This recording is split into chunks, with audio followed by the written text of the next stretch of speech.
हे आहेत भिजवलेले तांदूळ, ही कच्ची मुगाची डाळ, ही शिजलेली मुगाची डाळ, तेल, टॅमॅटो, कांदा, कढीपत्ता, लसूण, लाल मिरची उभी उभी चिरलेली, ही कसुरी मेथी आणि हे 2 कोकम. त्यानंतर मोहरी, जिरं, हळद, धना जिरा पूड, हिंग. कुकर तापत ठेवू, फोडणीसाठी तेल ओतले, तेल तापू दे. त्यानंतर मी मोहरी टाकली, मोहरी तडतडली, जिरं टाकलं, त्यानंतर टाकते लसूण, लसूण नंतर कढीपत्ता, लाल मिरच्या उभ्या उभ्या चिरलेल्या, त्यानंतर टाकतोय कांदा आणि त्यानंतर आपण टाकतोय त्याच्यावरती टॅमॅटो, त्यावरच कसुरी मेथी,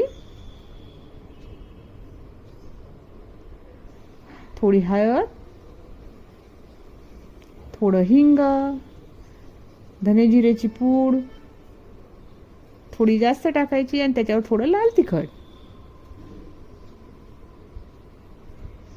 चवीनुसार मीठ. छानपैकी परतून घ्यायचं. परतत असताना गॅस थोडासा मोठा ठेवायचा. त्यानंतर टाकतोय आपण मुगाची डाळ,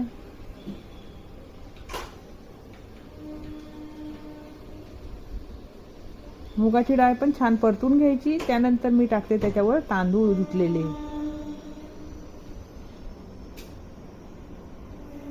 आणि ही शिजलेली डाळ.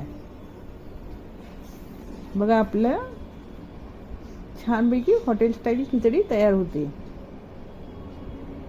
प्रमाणानुसार पाणी टाकलं, त्यानंतर हे 2 वरून कोकम टाकलेत, छान हलवायचं.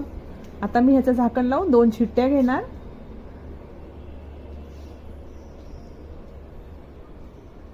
दोन शिट्ट्या घेऊन झाल्यानंतर आपली खिचडी तयार आहे. एकीकडे फोडणीचं भांडं ठेवून मस्तपैकी चरचरीत लसणीची फोडणी तयार केली, ती वरून टाकले. आता काय करायचं, ही खिचडी हलवून छानपैकी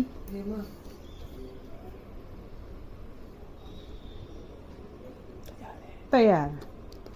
त्यावर थोडंसं गरम गरम तूप सोडायचं मस्त.